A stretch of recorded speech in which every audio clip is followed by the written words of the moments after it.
What's going on, everybody? It's your boy Zoe with No Days Off DFS here to bring you guys that NBA slate breakdown for the we got 3 games today. Not the biggest slate on a Friday, which is honestly just, I don't know what the NBA schedule makers are doing. Once again, of course, we got 2 teams technically on the back-to-back. You got Charlotte on the back-to-back, OKC on the back-to-back. Kind of crazy, but hey, I told you guys I'm back. We're doing the breakdowns. If you guys are new here, make sure you guys hit that subscribe button so you don't miss any of the content I do drop over here on the channel, and drop a like on this video if this video or any of my other videos help you guys win some money. Real quick, I just want to cap it. That boy, Karl-Anthony Towns, he's him. This is a different cat. This is the cat that we should have been seeing in Minnesota. Tibbs ran him into the ground, of course, 38 minutes in the game, 32 points, 20 rebounds, 6 assists, 2 steals, 5 of 5 from 3. The Nets were still burning because he knows that stadium. He knows the Nets. He knows the spots.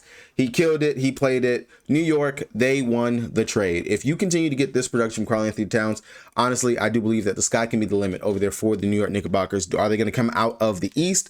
I don't necessarily believe that would be the case because honestly, I still got Boston, of course, ranked up there. The Cavs, they still have to show it to me in the postseason because the Cavs historically, they've been a good regular season team.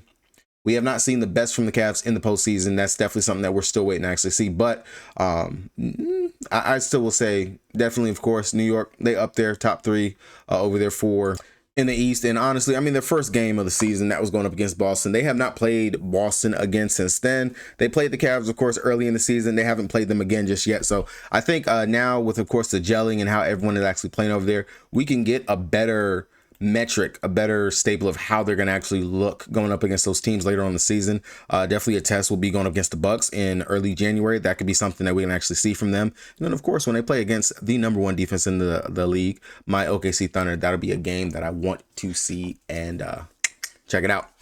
So yesterday went over, did a DraftKings breakdown, of course, going over the slate, 11 games, pretty big. Unfortunately for myself, I did not cash. My main core, you guys already know, I was very heavy on Cade Cunningham. Cade came out there and he did what he had to do. But of course, LaMelo, I did not expect him to go out there and play 34 minutes, take 18 3-point attempts, just doing everything that he actually did out there going up against Washington. I did not expect that production from Melo. I still thought that his minutes would have been a little capped. Didn't expect to see him into that 30-ish minutes range. None of that stuff. Of course, 13 assists, 4 steals, 34 actual points. How he got that going, 3 of 18 from 3. Of course, I guess when you take 32 shots, that's what's to be expected. But Melo was the better value when it came down to it between him and Cade. And unfortunately, I missed out on that. If I would have made that one little swap, I definitely would have mint cash inside of my single GPP entry that I had, but I did not hit that. So unfortunately, that. And then on top of that, you had Wemby, who was like, what, 10-7, 10-2 or something like that.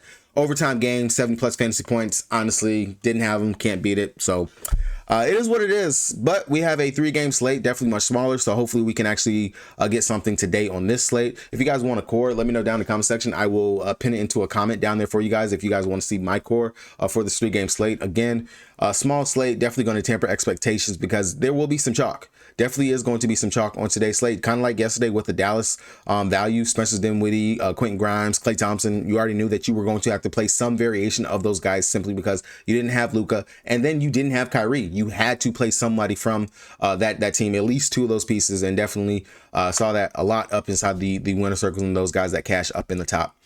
We did have some cash yesterday. If you guys are sub to the Patreon, then definitely you got these slips that I posted. I had my FanDuel builder over there for the NBA. Use the boost that they gave us. Of course, like I told you guys, I've been playing alt lines over there. Yes, being able to get at least 3 to 4 plays that get me into the plus money.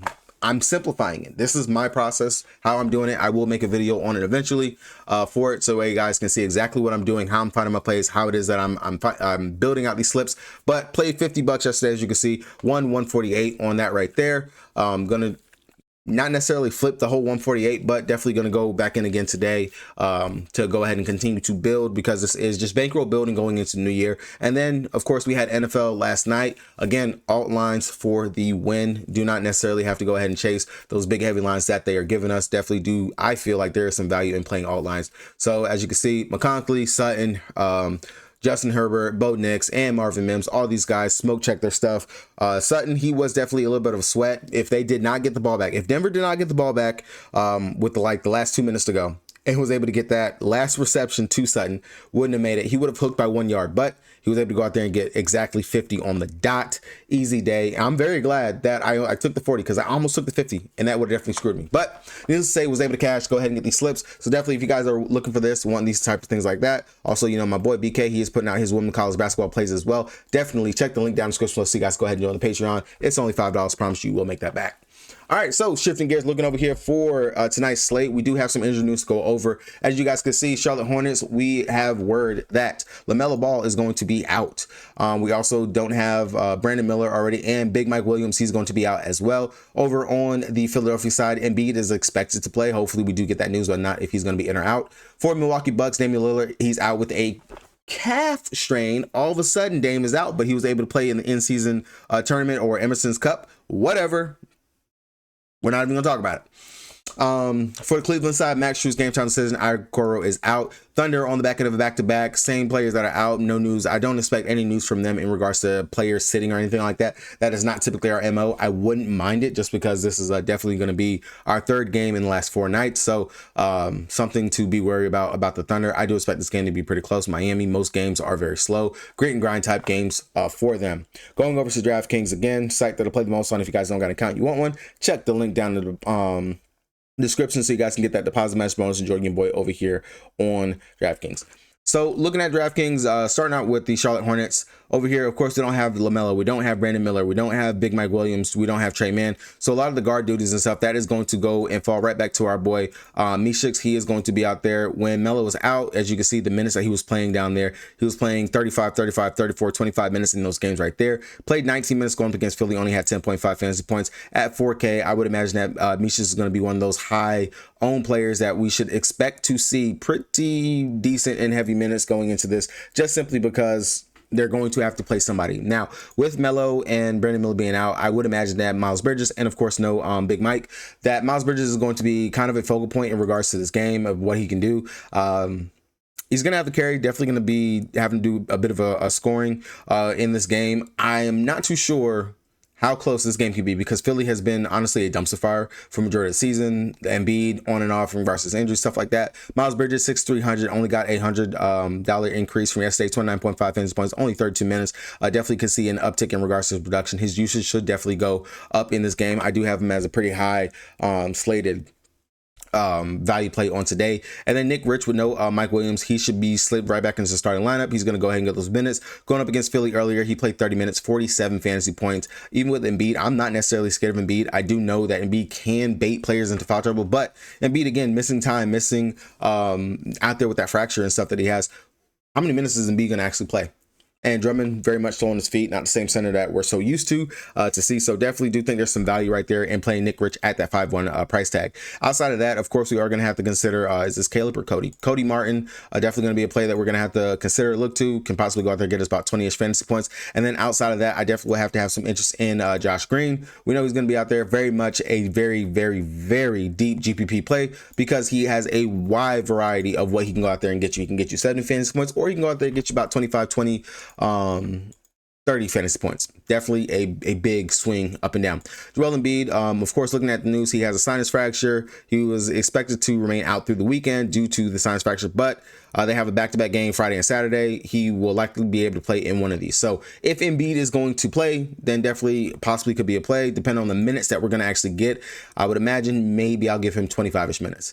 I'm not going to say that 9.5 price tag. I really don't like it. I do think that we're going to want to get some pieces from this Milwaukee and Cleveland, especially Giannis. No Dame out there. We know that he's going to be a focal point with playmaking duties and things like that. Or maybe Isaiah Hartenstein, Bam Bam, Jimmy Butler, some of those players from this OKC and Miami game. Someone else is going to stick out and be a pretty positive and good play in this matchup and everything, but not necessarily looking at Joel Embiid at that 9.5. Definitely do feel like he will be a really good GPP play for if you want to go there. No one's going to want to play him. Outside of that, Tyrese Maxey, Paul George, Kelly Oubre Jr., all these guys are going to be in play. I do think that Paul George, he's been playing decent over his last several games. 58.25, 32, 25, 41, 51. Going up against Charlotte the first time. I do like him here at the 85 price tag. Come down 1K off of Embiid, and then of course 500 less than Maxey. Steal and block upside. They want to get this game out of the water. Have just a great production, a lot of points, things like that. That should be coming from Paul George. Honestly, not too worried about the matchup. Really should be a good spot for him to be able to go off. We just seen the small forwards for Washington actually be able to go out here and have a pretty good game going up against Charlotte. Should be the same thing for him. If Embiid is going to sit and not play today, definitely we can look to Andre Drummond, 6K. No Embiid, he's going to be out there for at least 25 plus minutes going up against the Charlotte Hornets last time. That was the last game that he actually played on the 16th. 28 minutes, he dropped 33.25 fantasy points. Still a pretty good rebounder. Definitely can have some defensive upside in regards to getting a couple of blocks. Outside of that, not really going to look to anything else over here on Philly. Milwaukee taking on Cleveland. Like I said, for them, it's going to be Giannis. Giannis. Now, Chris Middleton, game time decision, should be able to play today. He was just sick whenever they were in Vegas. At 5'3", should still be coming off the bench. He was playing, getting up there into the 20-ish minutes. GPP option at that 5'3" price tag. I definitely do think maybe we could look to Brook Lopez in that starting lineup. Bobby Portis, he could definitely get some decent run. Could be a really good scoring punch for them off the bench. Players that I would consider looking to outside of that. Outside of everyone else over here, really it's just going to be Giannis. GPP options for me definitely would be Gary Trent Jr. if he can keep that hot shooting that he had going up against the Thunder. 21 minutes, he dropped 13 points, 21.75 fantasy points. Definitely a deep value play that you can go to. Him, Taurean Prince. Prince with no Dame, I would imagine Prince probably will end up still getting the start since he did start last time out. Of course, minutes fluctuating with Chris Middleton being back, but with Dame being out, his minutes should somewhat be secure into the 20-ish minutes range. Great shooter from three. He's been, I want to say he's leading the league in the 3-point percentage or whatever that they have going on for the year. Going over to the Cleveland Cavaliers side on this one, the Cavs are honestly just one of those teams that I really hate trying to figure out plays from. Honestly, my favorite play always normally is Evan Mobley, just the upside that the kid has. He definitely can go out here and give us some pretty good block steals. He's scoring at a pretty good clip this season. Know he can rebound as well. I don't mind looking at Mobley, 7-7. That's really good. It's going to be one of these two between Mobley, Allen. One of them is going to have the good game. I will say Allen I would expect to be higher owned just because he is 6,700 right there. 1K less than Mobley, but Allen, he of course has a mixing pot of results that we've been getting from him. Has been pretty steady over his last two games, 30 plus fantasy points. I definitely could see that going to Allen here, but I will say Mobley definitely be my more favorable GPP option. Darius Garland, I hate him with like just every fiber being in my body because I never can get Darius Garland right. 7-2, definitely a GPP option, but Donovan Mitchell, he is pretty much the driving force for this team right there next to Evan Mobley. The usage is there for him. Pretty good spot, especially if he can get that shot to fall. I understand that Milwaukee, they have been much better improved defensively, but still got a larger sample size of them being shit defensively versus spot up shooters and things like that, driving to the rim and those things versus what they've done over the last 2 weeks. So I will still go with what the season so far has shown for them. Going over to the last game, of course, my OKC Thunder taking on the slow, the painful, the horrible Miami Heat. Looking at them over here, really, I am cautious with wanting to play anyone from my Thunder outside of Isaiah Hartenstein, just simply because we're on a back-to-back. Again, like I said, this is the third game in 4 nights for them. It's outside of Shea and Dub and Hartenstein, main plays I want to go to. I can say whoever actually starts into that last spot for them, if it's Wallace, if it's Aaron Wiggins, if it's Joe, I'll have a sprinkle of interest. If Joe is in the starting lineup, fade Joe. Do not play Isaiah Joe if he's in the starting lineup. He has not played good in the starting lineup. If Joe's off the bench, that is when you play him. Do not play Isaiah Joe if he is starting. He does not have the best games when he is in the starting lineup. I honestly feel like it messes with his rhythm. He is a much better player, much better scorer, much better producer when he plays off the bench. That is what I'll go with. Alex Caruso, definitely something that if you land there, you can mess with that, but not someone that I feel you have to get to. If I have to rank my Thunder, I will say Hartenstein, SGA, Jalen Williams. That's how I'm going to go with it for here. That A3 price tag is a bit much for a Dub to me. Honestly, he hasn't been producing the best clip over his last several games, so definitely not really looking there. And then 10-3, that's a bit much to play for Shea when I can just go over here and pay Giannis for 1K more, or come over here and get the value for playing Paul George instead at that A5 price tag, and then just pair it up with someone like Miles Bridges. Over here on the Miami Heat side, honestly, I hate the Heat just because they played they say that the Thunder play a very ugly style of basketball, but I will say the Miami Heat, they're right up there with that ugly basketball that they can play. Jimmy Butler, of course, gonna have to be a de facto possible play that we can look to. Very interested to see how he's going to go out here and score. I do not expect another triple double from Jimmy. 19 rebounds, 10 assists, and 35 points. This game did go to OT for them. Honestly shocked that they lost to the Detroit Pistons, who honestly was getting their asses thrashed last night by the Utah Jazz. I think they gave up, what, 50 in the first quarter against the Utah fucking Jazz, man, on the road. Ridiculous. Outside of that, Tyler Hero, if that shot is falling, I know he's going to have to be dealing with some pretty good defense with Lou Dort chasing him all over the court. But Hero, he's going to do what he does, shoot. Definitely can see him going out here and potentially having a decent game. I do think that the defense, you might be able to catch him lacking. Again, like I said, this is going to be the third game in 4 nights, so wouldn't be surprised if Hero was actually able to shake loose and have a decent game. Drew Smith and Cherry Rozier, coin toss, whoever's actually starting, I don't mind. We'll have some interest in either one of those guys. And then Bam Adebayo, very much looking pretty decent. I do believe that the matchup going up against Hartenstein should be a more difficult matchup for him. We have held centers who don't necessarily stretch the floor to pretty low scoring numbers throughout the season so far, with iHeart being back. So I do like the upside of fading Bam, but I will say GPP options just because you are going to have to play some kind of studs here on tonight. I do prefer Hartenstein over Bam Adebayo if I have to choose between the two, just because Bam, honestly, I'd be surprised if he actually can get 10 freaking rebounds, just because he picks and chooses whenever he actually wants to play and actually play hard. But all right, guys, that's going to be it for me. That's the breakdown right here. I will try today to go ahead and make sure I do my my FanDuel bet.